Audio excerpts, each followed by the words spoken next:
Selalu ada hikmah. Bismillahirrahmanirrahim. Assalamualaikum warahmatullahi wabarakatuh. Alhamdulillah kita akan mengambil hikmah dari tokoh inspiratif lagi. Acara kita biasa ini Masya Allah. Alhamdulillah. Kali ini namanya adalah Kang Usep Rohmat. Allah berikan beliau kekhususan. Terlahir dengan izin, mohon maaf. Cuman ada satu kaki yang kanan. Kedua tangannya tidak seperti kita, kaki kirinya juga.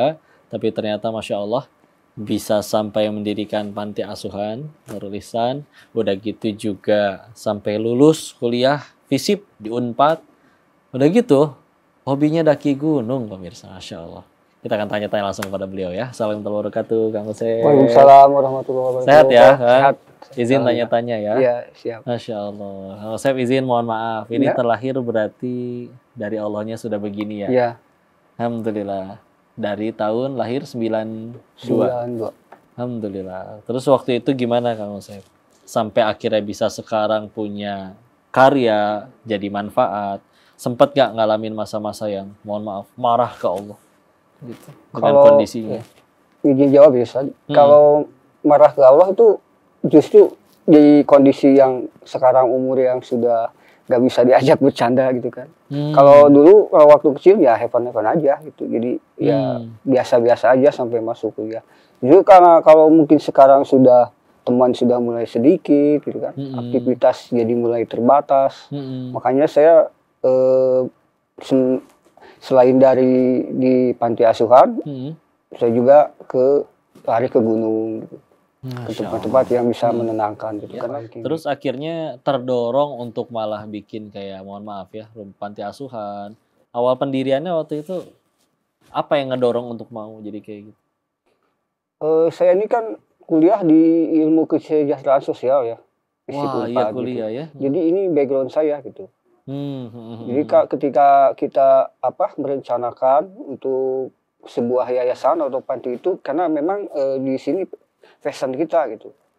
Kita memanfaatkan ilmu yang sudah kita pelajari dan sebagaimana ya kita intinya ya bisa bermanfaat lah.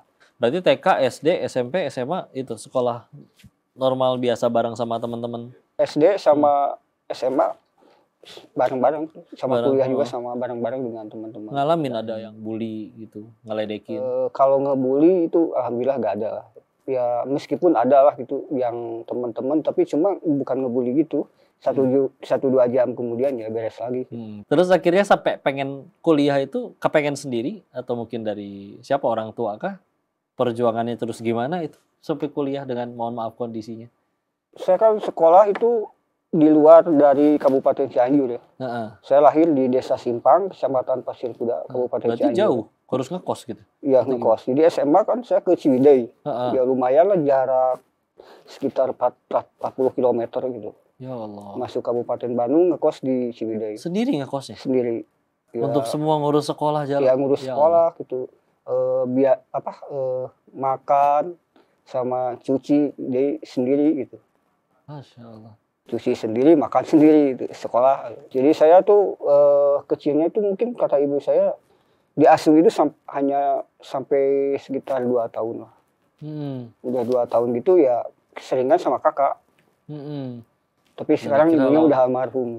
Semoga Allah berkahi beliau ya. Terus akhirnya kuliah lulus tahun waktu itu? Saya kuliah lulus tahun 2017 karena terganggu sama sakit juga sampai koma gitu. Oh, jadi sakit apa? Ya, jadi hepatitis B. Sempet sampai koma? Sampai koma di Rumah Sakit Cianjur Selatan. Dan setelah sembuh lanjut lagi kuliah dan wisuda tahun 2017. Untuk biaya kayak berobat, akan hidup sehari-hari yang mungkin orang kan bisa sambil kerja, sambil apa. Kang Usep gimana? Jadi saya dari semenjak SMA itu udah gak make duit orang tua ya. Udah gak ada kasih jajan gitu, udah kalau bertahan sendiri. Tapi tidak menutup kemungkinan juga saya juga dikasih sama orang tua, tapi sekedarnya. Tapi saya tidak pernah meminta gitu. Ininya gimana nyari nama? Kalau waktu SMA kan ya saya juga dikasih beasiswa juga sama guru-guru gitu, dibantu. Jadi nggak minta ke orang tua. Kalau di kuliah di Unpad saya kan masuk beasiswa juga. Masya Allah. Jadi dari biaya kuliah dan juga makan saya tinggal di asrama. Alhamdulillah, Gitu. tuh pemirsa, saya kebayang sih sulitnya menjadi beliau. Kalau di Koko sih ya, Allah lebih sayang beliau makanya dikasih ujiannya lebih berat Masya Allah. Tapi masih tambah penasaran dengan perjuangan beliau sampai dengan karya-karyanya. Selalu ada hikmah. Baik lagi dengan Kang Usep, tokoh inspiratif kali ini. Dan kali ini Koko dibawain ada kaos nih. Ini ceritain tentang kaosnya Kang Usep. Masya Allah. Buatan siapa ini tuh? Ini kan apa ya? Kita memberikan sedikit motivasi atau perlombaan kepada anak-anak. Dia disuruh lomba menggambar. Gambarnya yang gambarnya yang terbaik kita dibuatin kaos untuknya. Berarti ini dari anak-anak yang di panti? Iya, yang di panti. Masya Allah, ini udah jadi karyanya nih. Iya. Ada tulisannya. Aku menggambar ini karena belum pernah ke laut. Iya. Karena ada kan banyak juga ya anak-anak panti itu yang mereka ya sama kayak kita mungkin ingin berrekreasi. Ingin jalan-jalan. Jadi dalam hal kita membantu anak-anak itu kan tidak harus juga dengan materi tapi dengan jasa. Membawa mereka ke tempat-tempat rekreasi itu jauh lebih mengenangkan buat mereka. Tertancap di kenangan manis mereka itu, Masya Allah. Dari lulus sampai akhirnya pendirian panti, itu gimana ceritanya? Kalau pendirian panti itu yang mendirikannya kan teman saya gitu. Yang sama-sama dengan saya kuliah satu kelas. Di Kesejahteraan Sosial, ya satu angkatan. Berarti dari tahun berapa didirikan? Didirikan dari tahun 2002. 2002 sampai sekarang. Sampai sekarang. Di Bandung ya? Di Bandung, di Cijerah. Kalau dibanding dengan sekarang berarti sudah ada berapa anak yang ada di situ? Yang ada di panti itu sekarang ada 50. Tapi tidak semuanya berada di panti itu. Nggak semuanya tidur di situ? Di gitu. situ, ya. Itu awalnya gimana pengen pendirian? Gara-gara ada misalkan yang nitipin anak, orang tuanya entah kemana, jadi akhirnya kita diriin sekalian gitu atau gimana? Ya yang awalnya itu ada banyak yang misalnya anak-anak yang ditelantarkan gitu. Jadi teman saya punya inisiatif untuk merawat mereka. Awalnya di rumah sendiri atau ngontrak kah atau gimana tempatnya pertama? Di rumah sendiri. Rumah sendiri. Sampai sekarang pun masih di rumah sendiri atau sudah gimana? Sekarang ada diri yang di rumah sendiri, ada juga yang di panti yang berpisah dari rumah tempat. Gitu, ya. Yang terpisah itu gimana akhirnya? Masih nyewa atau beli atau? Yang terpisah sewa gitu. Sampai sekarang masih nyewa ya, dibayar tahunan gitu. Iya, tahunan gitu. Alhamdulillah, dan sekarang sudah ada 50 anak dan anak-anak itu di sana dikaryakan untuk sampai bisa bikin ini tadi ya. Dan ada juga tadi satu lagi gambarnya dibikin jadi berdaya ya. Di panti izin Kang Usep, ada yang kondisi fisiknya Allah berikan kekhususan juga seperti Kang Usep gitu. Kalau dari fisik sih enggak. Cuma ada yang secara mental gitu ya. Tapi masih dalam tahapan enggak terlalu yang masih bisa berbaur dengan masyarakat lah ya. Jadi tidak terlalu enggak meresahkan itu gitu. Jadi masih bisa dikatakan masih normal. Biaya untuk pantinya gimana Kang Usep? Kita kan tidak memiliki donatur tetap gitu ya. Tapi sampai sekarang alhamdulillah karena ada rezekinya juga buat anak-anak, jadi tetap masih lancar. Ada aja ya. Ada aja. Padahal mereka tiap hari dikasih makan di situ. Ya makan, sekolah gitu kan. Sekolah pun uang sekolahnya dibayarin gitu? Dibayarin.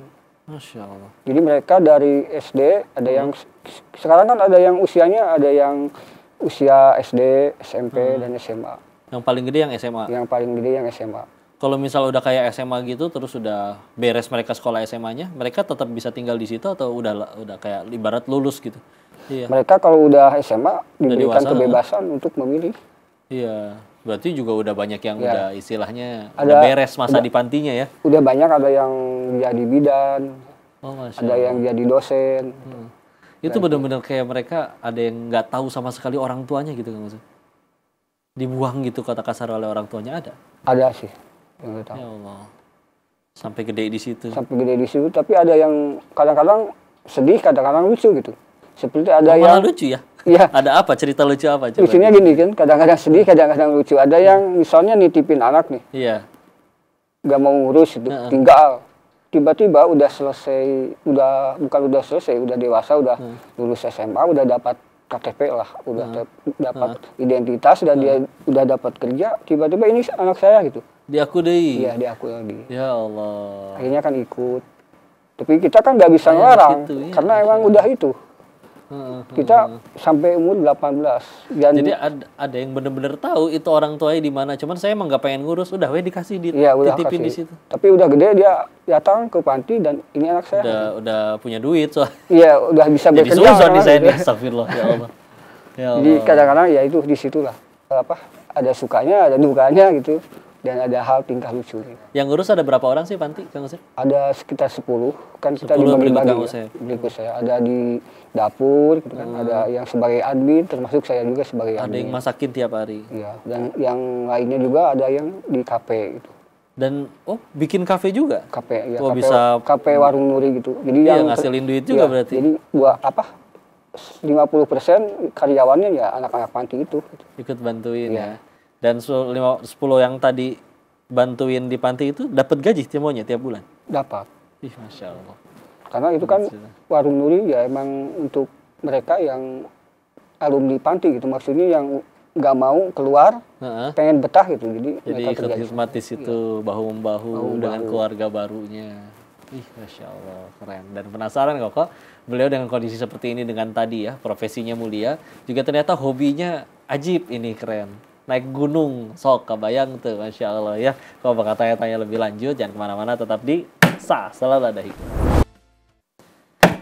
Selalu Ada Hikmah. Masya Allah, balik lagi dengan Kang Usep, tokoh inspiratif kali ini, yang perjuangannya Masya Allah ya. Kalau sih nggak kebayang, tapi ya begitulah tokoh inspiratif ya. Setelah mendirikan panti, lulus di FISIP, Unpad, Masya Allah. Dan juga ternyata hobinya unik, daki gunung.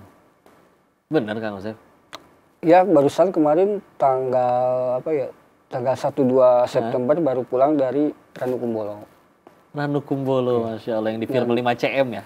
Iya. Iya, Masya Allah. Terus kok milih hobinya daki gunung gitu? Karena kan saya lahir ya di kampung, di Desa Simpang. Iya. Ya. Yang Desa Simpang itu kan berbukit-bukit gitu. Jadi dulu itu suka main ke sungai yang turun banget.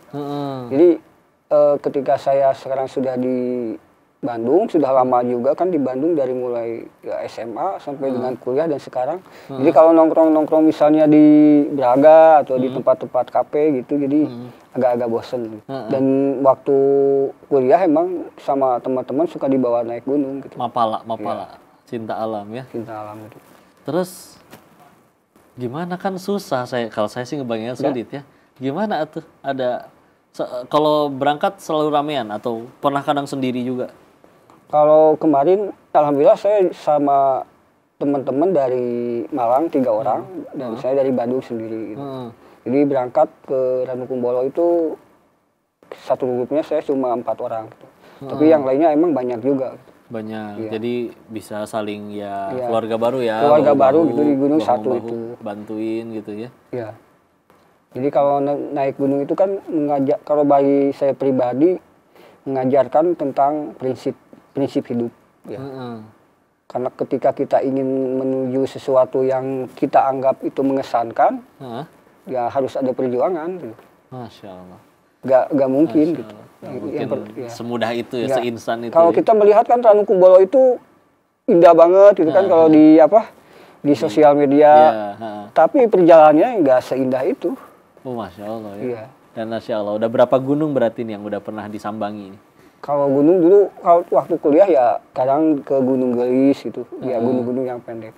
Tapi sekarang rencana sih maunya ke Gunung Selamat gitu, sebelum 2026. Masya Allah. Terus lagi ngedaki gunung pernah nggak kejadian, naudzubillah, ya jatuh, terluka? Kemarin sih pas waktu ke Ranukumbolo nggak terjadi apa-apa sih. Cuma pas sampai ke Ranukumbolonya, kaki saya nggak bisa bergerak gitu. Kenapa? Pokoknya Kacugak atau kaki itu nggak bisa gerak, pokoknya sakit banget. Kram. Sampai ke Ranukumbolo kan waktu maghrib kok. Udah maghrib lah, jam 7. Udah gelap tuh ya. Iya, udah gelap, masuk ke tenda, kaki ini nggak bisa bergerak sama sekali gitu. Gara-gara apanya sampai sekarang nggak tahu. Ya mungkin karena terlalu capek aja gitu. Kaku lempeng terus gitu ya, jadinya, nggak bisa dilipat. Kaki itu nggak bisa dilipat. Saya pas dibangunin jam sekitar jam 11 sama teman. Disuruh makan, saya makan ini jadi ngesot gitu. Karena emang kaki nggak benar-benar bisa bergerak banget gitu. Saya udah kalau ini udah putus asa lah. Besok pasti saya pulang ditandu nih. Nah, kebayangnya udah Ya, kayak begitu. udah kebayang gitu. Tapi pas pagi-pagi tiba-tiba ya kakinya bisa bergerak lagi gitu. Masya Allah. Terus ada alat khususnya nggak sih yang buat ngebantu buat ya mohon maaf kondisi kayak Kang Usep gitu? Saya sih natural aja gitu. Paling saya bawa tongkat trekking aja untuk mengukur langkah gitu. Megang tongkatnya? Ya kayak Kayak dua gitu. Kayak Oh gini. gitu ya? Masya Allah. Luar biasa itu kabayang. Alhamdulillah. Respon pendaki yang lain gimana ngelihatnya? Ada Ya, yang heranan gitu. Jadi Kamu bisa naik gitu? justru sih pendaki-pendaki yang lain jadi respect gitu ya. Jadi respect ya. Kalau kita ketemu sama yang turun, Mas semangat Mas gitu kan. Yang juga yang di belakang jadi motivasi juga gitu. Iya ya. Jadi motivasi bagi pendaki yang lainnya. Heeh. Tapi kalau bagi saya pribadi ya nggak bermaksud untuk mencari validasi. Ini hanya sekedar saya hobi aja. Gitu. Hobi, mereka Ingin, ngelihat perjuangannya akhirnya jadi tersentuh, muji, ya wajar itu mah ya. Dan mereka mungkin ya, kalau sayanya sih malu ya. Kang Usep bisa, kalau saya mungkin belum tentu kuat gitu. Ya selain ya harus ada persiapan fisiknya dan lain-lain insya Allah. Bangga, bismillah bagi pemirsa yang insya Allah ini tokoh luar biasa, inspiratif, yang mau bismillah mudah-mudahan ada jodohnya mah nggak ada yang tahu ya. Bismillah. Tapi memang berencana untuk menikah mah tetap pengen ya ada ya. Saya sih apa ya? Justru kalau sekarang udah doa saya justru mah begini. Gimana? Ya Allah, di kehidupan dunia yang cuma sekali ini, jika saya ditakdirkan tidak merasakan menjadi seorang suami atau mempunyai keluarga kecil sendiri, tapi saya mohon izinkan saya untuk mengembara sejauh mungkin untuk menikmati ciptaanmu yang indah dan bertemu dengan orang-orang hebat. Saya ikhlas. Jadi saya sudah tidak memikirkan itu. Yang penting saya bisa naik gunung aja lah. Masya Allah. Masya Allah. Hidupnya jadi manfaat, hobinya mentadaburi kebesaran Allah, ya. Dan jodoh tuh pemirsa ya, ini kalau kasih tahu ya, jodoh itu pasti ketemu. Cuman dua pilihannya, paling cepat ketemu di dunia, paling lambat ketemunya di surga. Pertanyaannya satu, ayo kita mati teh ke surga apa enggak? Nah, itu lebih penting. Supaya jangan sampai di luar sana yang akhwat terutama ya. Demi dia mau sama aku nggak apa-apa dilepas kerudung, nggak apa-apa dia dipegang, dipacarin.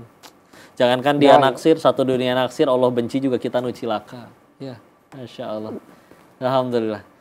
Pemirsa, kau pengen tutup dengan pesan dari Kang Usep ke kamera untuk semua teman yang berjuang di sana, yang mungkin punya kondisi yang sama, atau mungkin kondisinya sebetulnya normal, tapi malah malas-malesan, mager, kaum rebahan. Kasih pesan Kang Usep, sikat Mang. Untuk teman-teman ya, kita ini sebagai manusia tidak mungkin ada yang sempurna. Jadi apapun kondisi kita, apapun perjalanan hidup kita ya kita nikmati. Tapi kita juga sebagai manusia yang menyadari kalau misalnya galau atau karena sesuatu hal yang mungkin terjadi pada hidup kita, ya udah gak apa-apa gitu. Karena memang kondisi itu tidak bisa kita hindari. Pasti ada. Galau gak apa-apa, galau. Yang penting kita bagaimana cara menyikapi galau. Masya Allah. Hatur nuhun, Masya Allah. Jazakumullahu khairan bagi semua yang nonton, juga buat Kang Usep, makasih banyak. Terima kasih kok atas kesempatannya. Dan juga nasihatnya, alhamdulillah inspiratif banget. Pemirsa, itulah obrolan inspiratif kita dengan Kang Usep. Kita doakan beliau, kita juga minta doa dari beliau. Bismillah, mudah-mudahan kita kelak dikumpulkan kembali di surganya. Dan yang paling penting, pengen cari hikmah selanjutnya, kalian jangan kemana-mana, tetap saksikan episode selanjutnya. Assalamualaikum warahmatullahi wabarakatuh.